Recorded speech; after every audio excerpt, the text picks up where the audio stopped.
안녕하세요. 배신의 장미입니다. 오늘 이야기는 뻔뻔하고 그리고 교묘한 며느리 때문에 시댁이 풍비박산이 났지만 다행히 시누이들의 활약으로 며느리의 실체를 밝힘으로써 위기를 모면했다는 사연인데요. 5년간 이 집안의 며느리 때문에 엄청난 회오리가 몰아쳤었네요. 과연 이 집안에 어떤 사정이 있었는지 사연 속으로 들어가 보겠습니다. 저는 30대 중반의 여성으로 남편이 있고 아이들 둘을 키우고 있습니다. 그리고 제게는 2살 터울의 오빠가 있고 또 2살 터울의 여동생이 있어요. 제가 사는 곳과 차로 1시간 거리로 부모님이 계십니다. 아버지는 최근에 뇌경색이 발병하여 편마비를 앓고 있고 그런 아버지를 엄마가 보살피며 두 분이서 살고 계시죠. 그리고 엄마는 평생 살림만 하다가 아픈 아버지를 돌보게 되면서 생전 처음으로 장사를 하게 되었습니다. 친정집과 멀지 않은 번화가 거리의 유일한 화장품 가게를 오픈했어요. 엄마는 일이 편하고 좋다고 했습니다. 죽을 때까지 농사 짓고 살 줄 알았는데 아버지가 아픈 바람에 어쩔 수 없이 농사일을 그만둔 것이 그렇게 좋을 수가 없다고 하네요.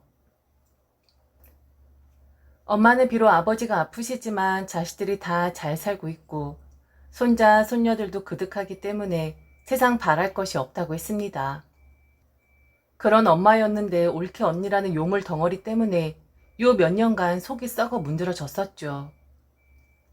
결국은 저와 여동생 그리고 오빠를 압박해서 여시 같은 새언니의 만행을 뿌리치는데 성공을 했습니다. 현재 오빠와 새언니는 별거 중에 있습니다. 오빠는 합의 이혼을 원하지만 새언니가 절대 불가능하다며 요지부동이라 합의점을 찾지 못하고 있어요.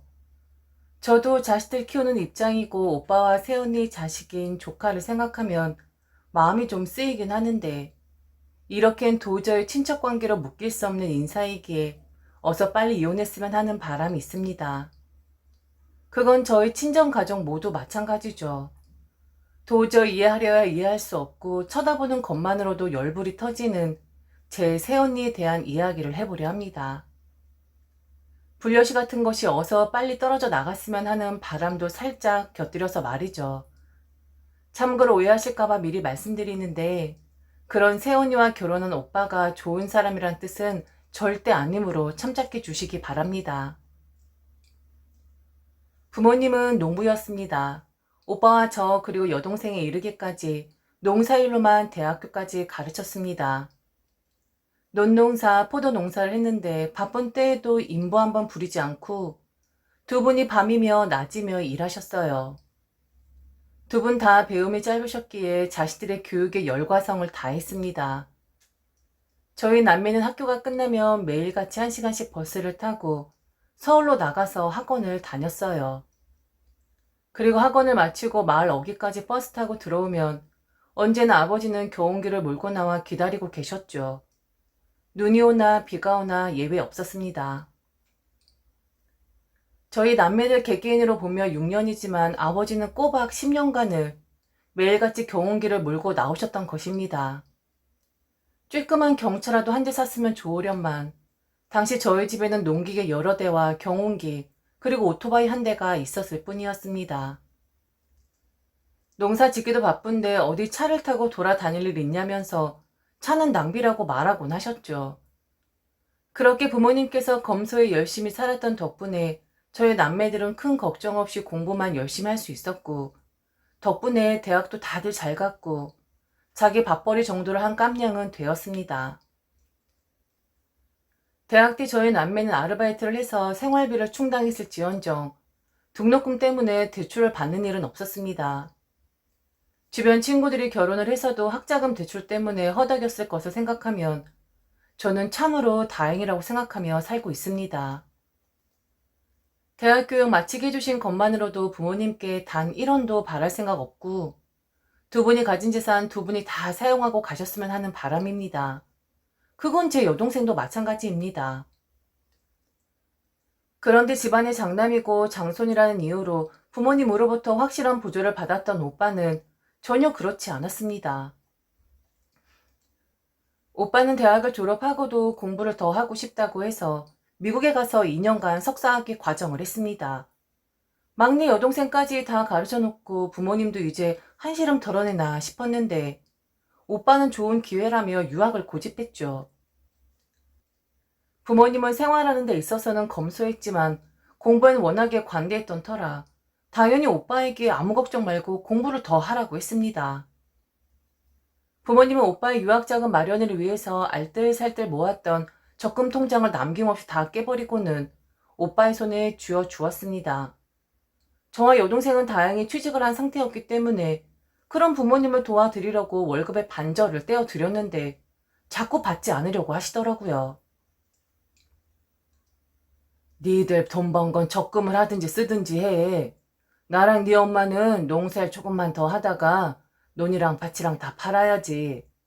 무릎이랑 허리랑 삐걱대서 더 할래 할 수도 없어. 땅 다 팔면 그 돈으로 우리는 죽을 때까진 충분히 살 수 있다. 그러니 우리 돈 줄 생각이랑 말고 니들이 좀 열심히 모아주면 니들 시집갈 때 넘부럽지 않게 해주마. 그렇게 해서 저와 여동생은 직장 다니면서 적금을 열심히도 했습니다. 다행히 오빠는 유학을 다녀와서 대기업에 취직을 했어요. 유학파 엔지니어라고 대접받으며 저와 여동생의 연봉을 합한 것만큼의 돈을 받고 일하더라고요. 그때 들었던 생각이 부모님의 노후는 이제 안전해졌다는 것이었습니다. 저와 동생은 부모님이 오빠에게 제대로 투자를 했다고 생각했었어요. 좋은 회사에 취직도 하고 월급도 많다고 하니 정말 제 일처럼 기뻤죠. 그런데 기대가 너무 컸던 탓일까요? 오빠는 야속하게도 첫 월급을 타서는 부모님께 다 드리지도 않았고 용돈 몇십만 원만 조금 보냈더라고요. 아버진 모르겠는데 엄마는 그게 좀 서운했던지 오빠를 야단쳤다고 합니다.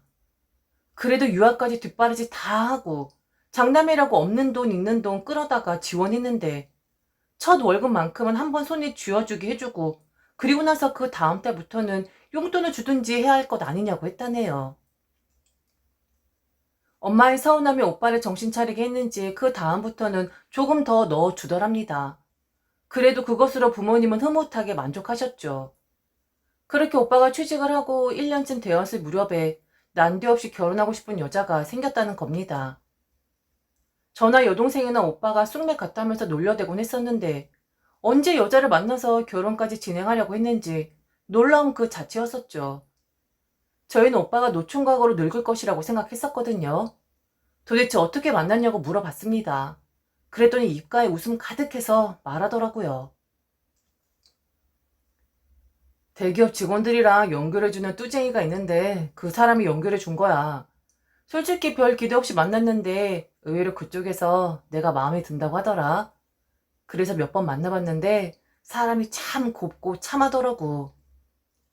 나도 30 훌쩍 넘었지만 그쪽도 30이 되어가는지라 결혼 생각 있으면 미루지 말고 빨리 하자고 하네. 그쪽 아버지가 사업하시는데 잘 나가는 벤처 하신대. 뚜쟁이 말로는 준 재벌이라고 하더라고. 결혼하면 땡 잡는 거라고 나보고 운이 좋대. 이왕 결혼할 거 좋은 집안 여자랑 하면 좋은 거잖아. 나도 팔자 좀 펴보자. 팔자 피려고 결혼한다는 오빠의 말에 살짝 갸우뚱하긴 했지만 저도 대기업 직원들 사이에 뚜쟁이가 유행하고 있다는 것은 들어는 봤던 터라 대수롭지 않게 생각했죠. 저희 반에 오빠가 결혼을 한다고 하니 부모님은 반색을 하셨습니다. 공부 잘 가르쳐놔. 대기업에 입사했고 이제 좋은 여자 만나서 결혼만 하면 소원이 없겠다. 노래를 부르셨거든요. 그 때문인지 결혼 준비가 순조롭게 착착 진행되었습니다. 오빠 새언니가 친정집에 인사 올 때 그리고 상견례 장에서까지 둘이 사이가 무척이나 좋아 보였어요. 잘 어울리는 한 쌍 같았어요. 상견례를 마치고 며칠 뒤에 오빠의 결혼식을 위해서 모두 부모님 댁에 모였습니다. 그런데 상견례까지 싱글벙글 하던 오빠의 표정이 매우 어둡더라고요. 그러면서 오빠는 아무래도 이 결혼이 힘들 것 같다면서 한숨을 쉬더라고요. 결혼이라는 게 마음만 가지고는 안 되는가 봐요. 아무래도 접어야 할 것 같아요. 송충이는 솔잎을 먹고 살라고 했다고 저는 제 분수에나 맞는 여자 찾아볼래요. 물어도 대답 없었던 오빠는 다시 서울로 나가버리고 며칠이 지나도록 전화를 받지도 않았고 왜 그런 건지 답변도 안 해줬습니다. 결국 가족 대표로 오빠 회사에까지 찾아가서 자초지종을 물어보니 결혼할 여자 측에서 저희에게 과한 걸 요구해왔다는 겁니다. 오빠 보고 30평대의 중형 아파트를 전세 말고 자가로 준비해 오라고 했고 차는 동그라미 4개가 달린 외제차를 살 것을 강요했다네요. 오빠의 말을 듣는데 황당함 그 자체였습니다. 워낙에 잘 사는 집안이고 장이 될 사람이 사업을 하다 보니까 주위의 사람들을 많이 의식한다네. 그렇게 더욱 체면을 중요하게 생각을 하신대. 친인척들이며 지인들이 나를 사이로 들이는 걸 엄청 부러워한다면서 결혼식이 얼마나 뻑적지근할지를 두고 말들이 많다고도 하고. 그래서인지 몰라도 내가 결혼할 때 잘 좀 준비해 왔으면 좋겠단다. 그나마 그 집에서 우리 집 사정을 감안해서 최선으로 준비해야 될 것을 말해줬는데 목록 보니까 우리 집 형편에 가당키는 한가 싶어. 난 내가 대기업 다니고 연봉 수준도 나쁘지 않으니까 살면서 하나씩 채워가면서 살려고 했는데 그쪽 집은 미래도 중요하지만 지금 당장이 더 중요하대. 서울에 30평대 아파트를 전세 말고 자가로 그것도 빚 없이 준비하고 외제차 세단으로 2대 사서 한 대는 장인어른 드리고 한 대는 와이프가 탈 수 있게 해주란다. 그래서 그건 좀 힘들겠다고 말했어. 그랬더니 장모될 사람이 노발대발 하시더라고. 돈 많은 집 무남동녀 외동딸 데리고 가면서 투자도 안 하려고 한다면서 나보고 도적놈 심보래. 내가 무슨 할 말이 있겠어. 솔직히 틀린 말은 아니잖아. 안 그래? 그래서 어쩔 수 없이 집안 형편 때문에 결혼 안 한다고 했어. 그렇게 돈이 많으면 자기들이 집 사고 차 사서 결혼을 시키면 되지. 형편도 안 되는 저희 집에 무리한 것을 요구한다 싶었습니다. 전 오빠에게 잘 헤어졌다면서 우리랑 사는 형편도 비슷하고 더 좋은 여자를 소개해 주겠다고 위로했죠. 그런데 오빠는 제 말을 듣자마자 화를 내더라고요. 난 그 여자 놓칠까봐 아까워 죽겠는데 너는 무슨 강 건너 불구경 하듯이 말하냐? 그리고 막말로 부잣집 외동딸 데리고 오는 거야. 어차피 나중에 그 집 재산 내 수준에 떨어지는 거라고. 그런 기회인데 돈이 없어서 날린다는 게 얼마나 속설인 줄이나 알아? 내가 말은 송충이는 솔잎이라고 했지만 나라고 떵떵거리며 잘 살지 말라는 법이 있냐고. 넌 공부 좀 했다는 애가 생각이 그렇게도 없냐? 나 같으면 네가 모은 돈이랑 대출 좀 받아가지고 그 돈 보태서 결혼시키라고 중재하겠다. 오빠의 절규에 씁씁함을 느꼈고 대꾸할 말이 없었습니다. 저는 부모님께 찾아가서 오빠와 그 집 사정에 대해 말해 주었습니다. 아버지는 갑갑하셨는지 바람을 쏘이러 나가셔서 줄담배를 피우셨고 엄마는 속상해했습니다. 한참이 지난 후 아버지가 들어오셔서는 말씀하셨죠. 인연이 아닌 거라 생각하자. 너희 오빠에게는 우리 뜻을 잘 좀 전해라. 우리가 말하기엔 입이 안 떨어질 것 같으니까. 그리고 아무리 생각해도 이렇게 무리한 결혼은 추진하는 게 아닌 것 같다. 우리는 너희 오빠 유학 뒷바라지까지 해줬어. 장담이라고 다 몰아주게 되면 둘째랑 셋째랑은 찬밥 신세 되는 거잖아. 물론 맞이고 장손이니까 조금 더 많이 해줄 수 있다고 쳐도 둘째 셋째 것까지 빼앗아가지고 장남 밀어주는 건 아닌 것 같다는 결론이다. 그러니 첫째가 마음 아프더라도 이 결혼은 없었던 것을 하는 게 옳아.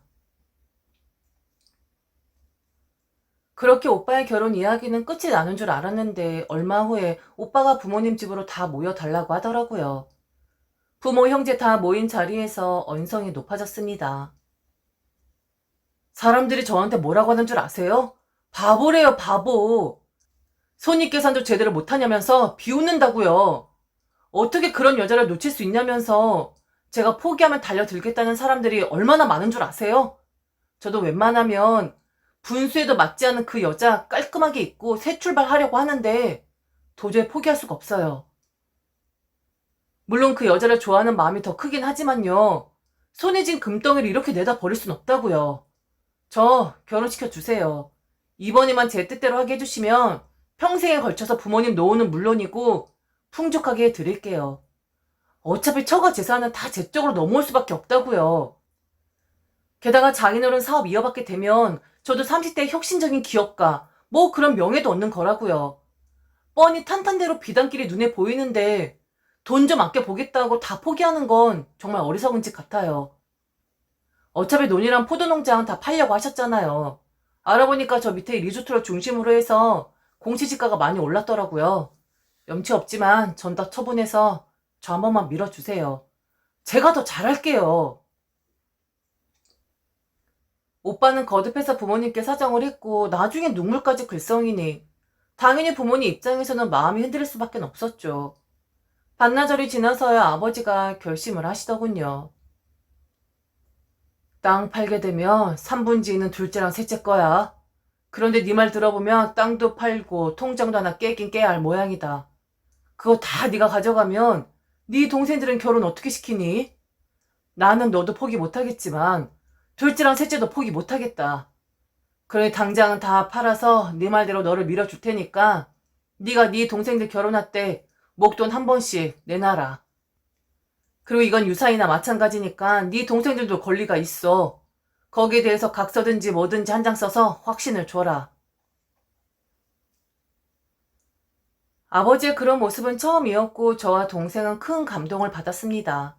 오빠는 아버지 이야기를 듣고 호언장담을 하더라고요.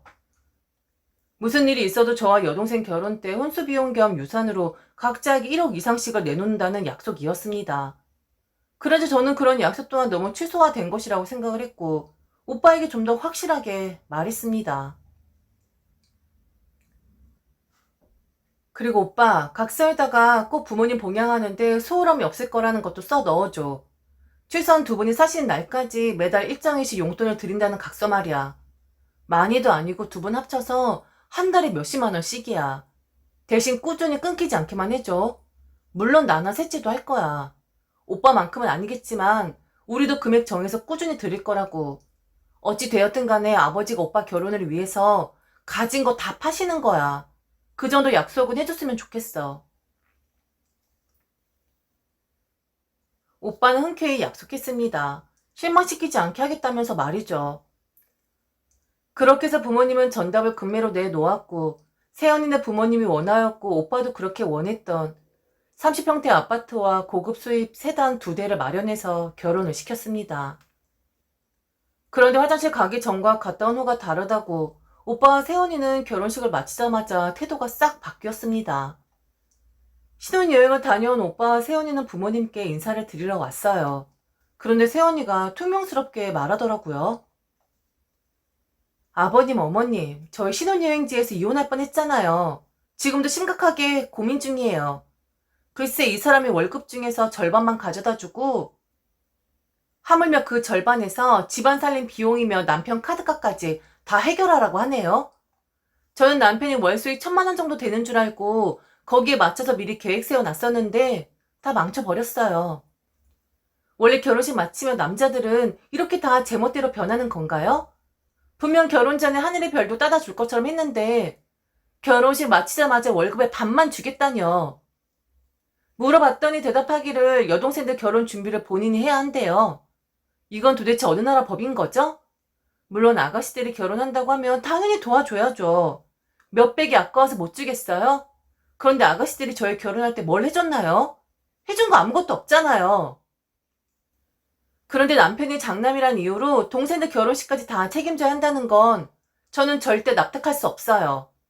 이렇게 자기 멋대로 가게 경제에 해악을 끼치는 행동은 이혼 사유가 되고 아마 위자료 수억은 물어줘야 할 거예요.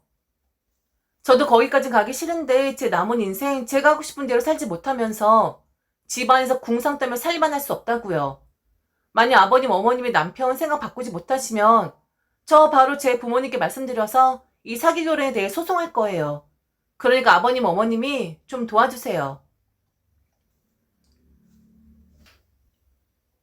세연이 이야기를 다 들은 엄마는 세연이에게 자초지종을 설명했고 그 돈들 중 일부는 저와 여동생에게 줄 돈도 포함되어 있다고 말하며 저희들이 결혼 때까지 돈을 모아주기로 했다는 약속을 아주 조심스럽게 말해 주었습니다. 세연이가 그러더군요. 겨우 30평대 집 한 채랑 외제차 정도 사준 거 가지고 생계수단을 다 팔았다느니 통장을 다 깼다느니 그런 말씀은 왜 하시는 거예요? 그렇게 말씀하시면 제가 죄송합니다. 그거 참 안 됐네요 하면서 저희가 당연히 아가씨들 결혼까지 다 책임져야죠. 라고 할 줄 아셨어요? 이렇게 되면 제 입장에선 이거 사기 결혼이라고요. 아마 부모님이 아시면 가만히 있지 않으실 거예요. 그러니 제가 보는 앞에서 각서인가 뭔가를 찢어주시던가 아니면 법원에서 잘잘못을 가려야 하는지 결정해 주세요. 새언니는 당돌했고 부모님은 사기 결혼이란 말에 입을 닫아 버리시더라고요. 아마도 오빠에게 피해가 갈까봐 대꾸를 안 하신 것 같았습니다. 일이 이 지경인데 오빠는 고개만 숙인 채로 아무런 말도 하지 않더라고요. 분명 오빠가 돈 해가는 조건으로 그에 상응하는 책임을 지기로 한 것인데 발뺌을 하는 것처럼 보였죠. 결국 이 일 때문에 사돈 어른이 아버지에게 연락을 했다고 했습니다. 이제 가 결혼해서 잘 살아보려고 하는 애들인데 처음부터 삐걱대는 것이 영 불안하다면서 저희 집 처사를 못마땅히 했다고 하네요. 그러면서 저희 부모님에게 결자해지를 요구했답니다. 저는 부모님과 여동생과 상의를 했고 그 결론을 지었죠. 오빠를 부모님 댁으로 불러 말해 주었습니다. 나랑 셋째 결혼 비용이랑 부모님 유산 나누어 달라고 안 할 테니까 오빠가 부모님 생계랑 노후는 꼭 책임져줘. 매달 200만 원씩은 부모님께 보내야 넉넉하게 쓰시지 않겠어? 조금 모자라는 부분은 나랑 셋째랑 조금씩 보탤게. 그 정도는 할 수 있지? 그동안 오빠 가르쳐서 취직시켜 놓은 거랑 결혼할 때 부모님이 해주신 거 생각하면 그 정도는 요구할 수 있는 거잖아. 이런 부분 때문에 새언니가 또 이혼한다 어쩐다 사기 결혼이다라고 하진 않는 거지. 그리고 오빠는 처가에서 왈가왈부하지 않는 거고 확실하지. 오빠는 연신 감사하다면서 새언니와 상의하고 오겠다고 했어요. 며칠 뒤 오빠가 왔고 새언니와의 상의 결과를 말했죠. 집사람이 5천만 원 걔를 들기로 했대요. 처가 쪽 집안 사람들이 하는 건데 2년인가 붙는 거라고 하네요. 집사람은 적은 돈 맨날 들여봐야 큰 도움 안 될 거라면서 한 번에 목돈 만들어서 2년마다 계속해서 주기로 하면 어떻겠냐고 하네요. 그래서 말인데요. 우선 집사람 말대로 하고요. 제가 매달 용돈 받는 데서 집사람 몰래 50만 원씩 보내드릴게요. 둘째랑 셋째도 보탠다고 했으니까 그렇게 생활하시고요. 그리고 5천만 원 나오면 동생들 중 먼저 결혼한 사람 주고 또 목돈 마련해서 계속 드릴게요. 그러면 집사람도 문제 없을 것 같아요. 부모님은 오빠네 뜻대로 하라고 했으나 저나 여동생은 불만이었죠. 도대체 부모님 재산 다 팔아서 지원해 줬더니 이런 식으로밖에 못하는 오빠나 무슨 동력심이 그렇게 많아서 오빠 월급까지 앗아가는 새언니나 쳐다볼 때마다 화가 일어났습니다. 더군다나 특정 직업도 없는 새언니가 도대체 무슨 염치로 오빠의 월급이며 재산을 좌지우지하는지 납득이 안 되었어요. 오빠도 왜 그렇게 새언니에게 끌려다니는지 답답하기만 했고요. 또한 새언니는 저희 집안 행사에는 거의 참석하지 않으면서 자기 친정 일이라면 오빠를 데려다 부려먹기 일쑤였습니다. 결혼 후 아버지 첫 생신 때도 전화 한 통 삐죽하고는 않았고 엄마 첫 생신 때도 그리고 어버이날에도 예외 없었죠.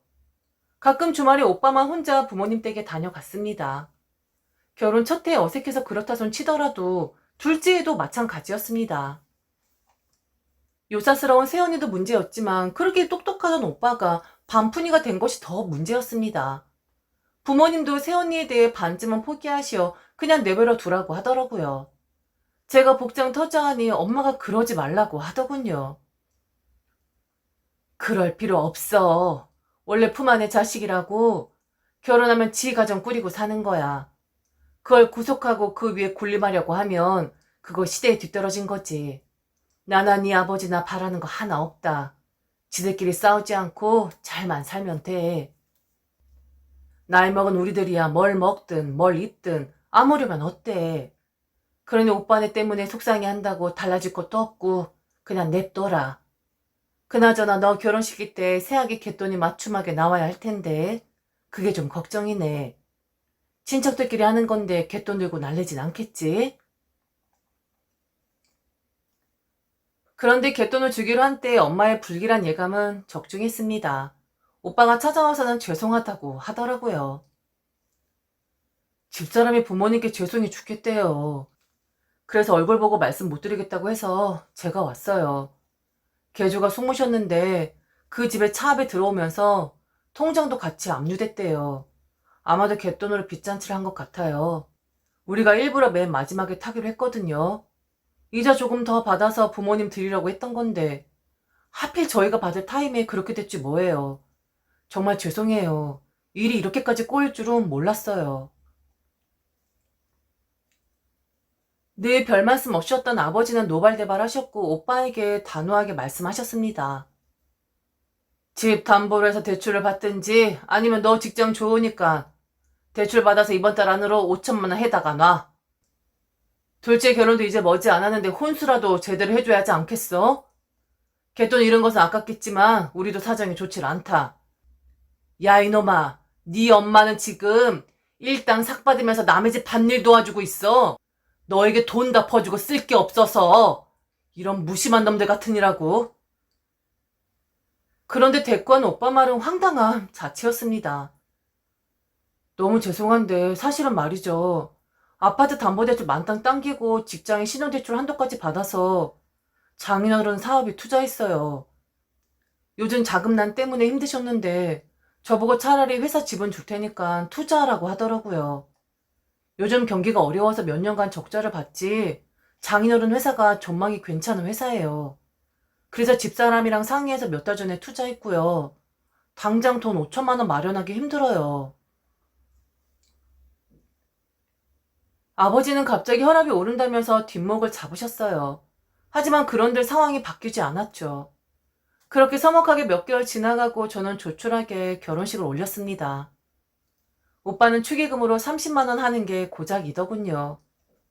오랜만에 본 세연이는 결혼하는 저보다도 화려하게 입고 나타났죠. 명품 백에 명품 신발에 좋은 옷에 뭐 이런 여시 같은 게 다 있나 싶었습니다. 그리고 갯돈을 개주가 들고 날랐다고 했으면서 결혼 전에 우연찮게 본 카카오톡 프로필에는 사돈 어른들이 해외 크루즈 여행을 다니시는 듯한 사진들이 여러 장 올라왔더라고요. 워낙에 부유한 집안이라고 하니 그럴 수 있다지만 하필 딸내미 갯돈 잃은 때에 수백 수천만 원씩 하는 크루즈 여행이 가당키나 한 것인가요? 갯돈 잃었다는 말 자체가 의심스러웠습니다.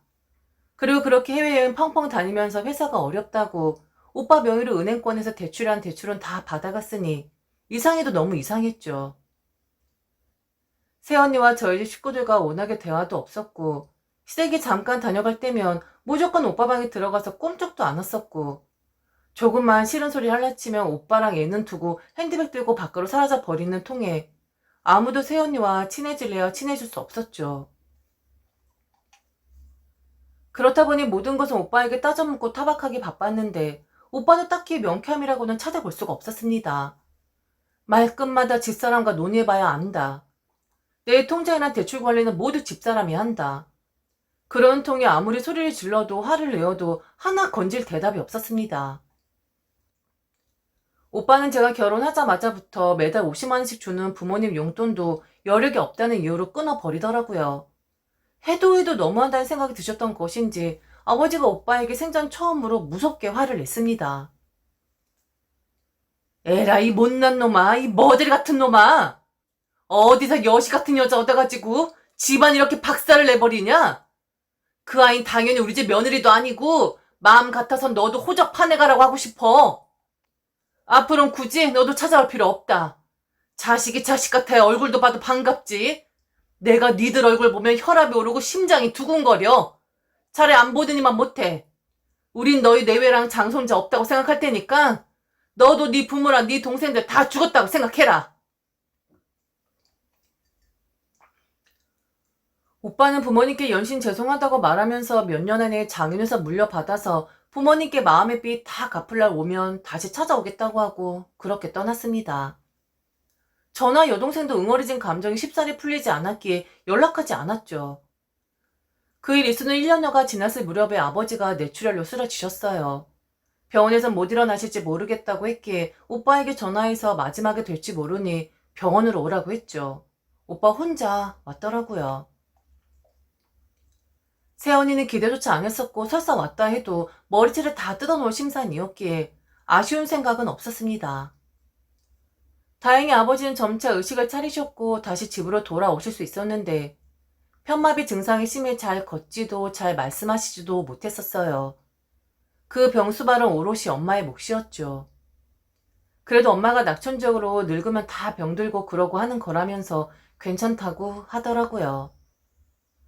저나 여동생은 이 모든 사달이 오빠와 새언니 때문에 그런 거 아니냐며 분노했지만 엄만 이미 지나간 것을 후회하는데 못하겠냐며 앞으로 남은 생이나마 잘 살아보자고 했습니다. 저와 여동생은 많은 고민 끝에 엄마에게 차라리 가게를 하나 차려주기로 했고 집에서 멀지 않은 번화가에 화장품과 건강기능식품을 파는 가게를 냈습니다. 엄만 일이 편하고 너무 좋고 장사하는 게 재미지다면서 인생을 다시 사는 기분이라고 하더라고요.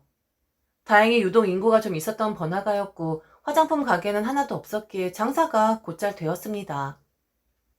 거기다가 소문이 어찌나 잘났던지 동네에 잘나가는 어르신들의 사랑방 같은 곳이 되었죠. 어르신들이 오며 가며 스킨 로션도 하나씩 사고 건강식품도 한두 개씩 꼭 들고 간다고 한다며 엄마가 참 좋아하더라고요. 아버지가 쓰러지신 후로 오빠는 명절 때나 집안 행사 때 집에 들렀습니다. 와선 부모님께 죄송하다, 죄인이다라며 한참을 빌고 갔죠. 오빠는 그 좋은 회사를 관두고 결국 장인이라는 사업체로 들어갔더군요. 그런데 사업이 잘 안 된다며 말끝을 흐렸습니다. 저는 그 말조차 화가 났고 짜증이 나서 오빠에게 소리쳤죠. 그딴 소리 할 거면 집에 찾아오지도 마. 또 어디서 돈 뜯어가려고 수작질이야. 우리가 오빠를 몰라?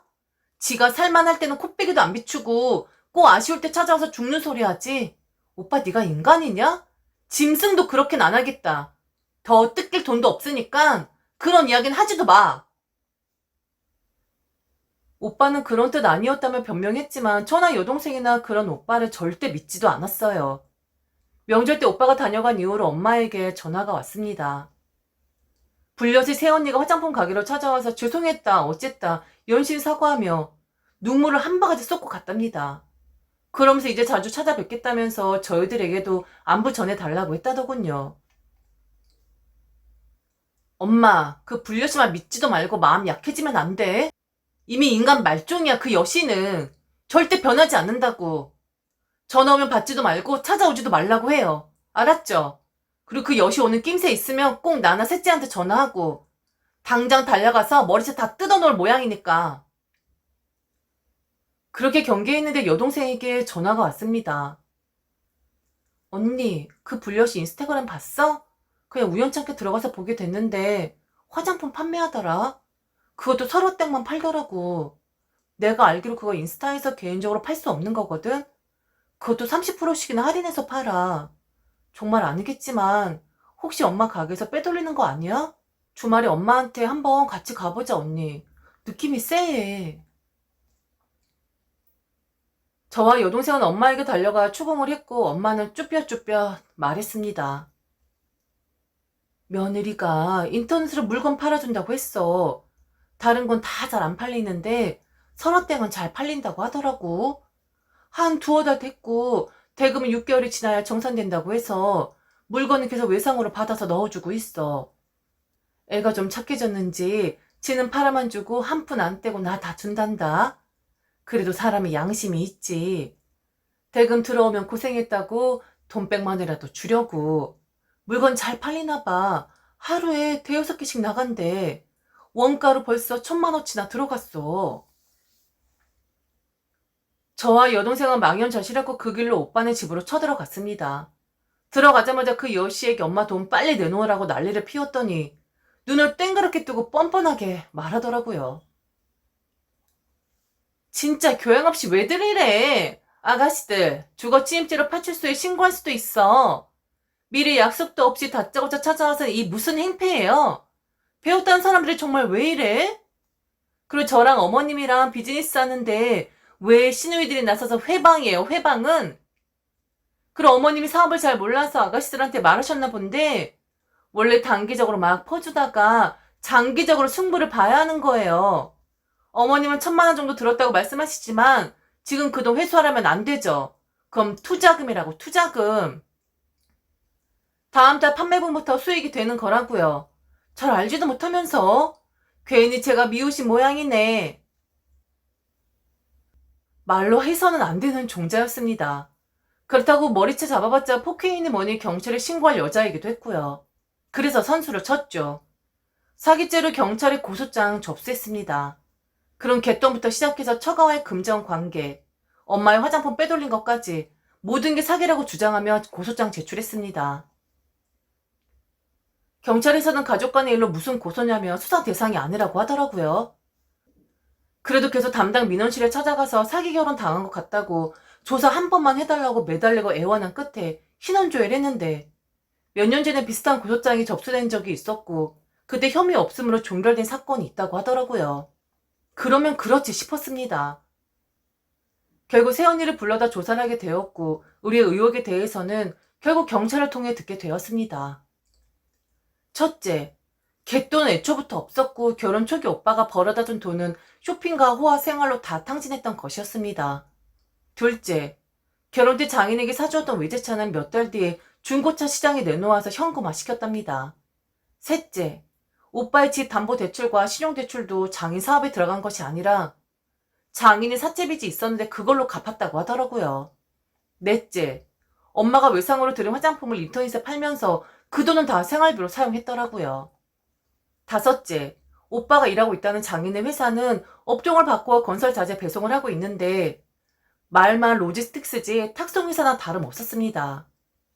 오빠가 처음에는 관리로 들어갔는데 업종 바꾸고 직원을 줄이면서 오빠가 직접 대형 면허 따서 트럭을 몰고 탁송을 하고 있더라고요.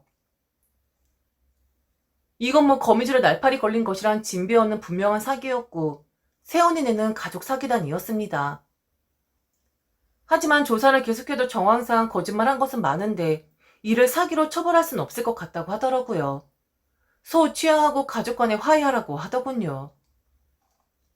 이때한 사실이었지만 새언니는 이미 한 번 결혼을 했었다는 것입니다. 그쪽도 오빠랑 비슷하게 당했는데 그 남자는 진짜 똑똑했는지 낌새가 이상하자 바로 경찰에 신고했다고 하네요. 물론 결과는 증거 불충분 혐의 없음이었고요. 혼인신고는 하지 않아서 저희는 까맣게 몰랐었죠. 더 이상 오빠를 그 여시 같은 여자의 품에 둘 수도 없었고 저희 가족은 사력을 다해서 오빠를 빼내왔습니다. 그리고 오빠네 집에 쳐들어가서는 새언니의 값나가는 물건들은 다 쓸어왔어요. 새언니 울며 불며 고래고래 소리를 지르며 미친 여자처럼 굴었지만 저는 뒤에서 머리채를 확 잡아당기며 구석에 밀쳐놨죠. 지도 경찰에서 조사받을 때 시겁했는지 감히 폭행이다 강탈이다라는 말은 못하더라고요. 사기 조사 끝날 때 경찰이 새언니에게 낌새가 이상하다면서 주위에서 지켜보겠다고 엄포를 놓은 바람에 요주의 인물이 되었거든요. 저희는 값나가는 물건 다 가져다가 팔았는데 명품 가방만 10개가 넘었고 명품 옷이랑 신발도 가득했습니다. 다 팔았더니 5천만 원이 넘더라고요. 그 돈은 고스란히 엄마를 드렸어요. 그리고는 민사소송으로 장인에게 투자한 돈 회수하는 소장을 넣었고요. 불효시와는 이혼을 하려고 하는데 절대 합의 이혼은 못해준다는 식이었습니다. 오빠의 장인은 그래도 돈이 좀 있었던 모양이더라고요. 집 담보 대출금은 해결해 주기로 했고 신용 대출까지는 못 갚아주겠다고 하더군요. 결국 그 돈이라도 받는 게 좋겠다는 판단이 합의해주고 소송은 취하해 주었죠. 불효씨는 계속해서 오빠의 집에서 버티고 있는 중입니다. 오빠는 그래도 둘 사이에 자식이 하나 있고 새언니가 조카를 데리고 있으니 집을 빼라고 말을 못하는 모양이더라고요. 오빠 이혼이 흐지부지해진 지 1년여가 지났고 올해 말까지는 기다려보려고 합니다. 그래도 안 되면 결국 또 소송을 해야겠죠. 오빠는 이 일 이후로 의욕을 잃고 지방을 전전하는 중입니다. 등산도 다니고 낚시도 다니더라고요. 말로는 이혼 문제만 해결되면 다시 새 인생을 살고 싶다고 하네요. 불효시 머리채를 한 번 더 잡을까 심각하게 고민하고 있습니다. 실체는 까발려졌는데 그 입인에 잃은 것은 저희가 더 많은 것 같아 억울하거든요. 저도 여자지만 진짜 동정조차 안 가는 새언니랍니다. 사람이 집에 잘못 들어오면 집안이 기운다고 하더니만 저희 집이 딱 그 짝이었어요. 이제라도 늦었지만 제자리로 돌릴 수 있게 되어 그나마 다행이지만 제가 마지막으로 하고 싶은 말은 남자든 여자든 결혼하려면 상대방을 최소한 4계절은 꼭 겪어보고 나서 결정해야 한다는 것입니다. 겉모습에 빠져 그 속을 제대로 들여다보지 못했으니 어쩌면 오늘과 같은 결과는 당연했는지도 모르겠네요.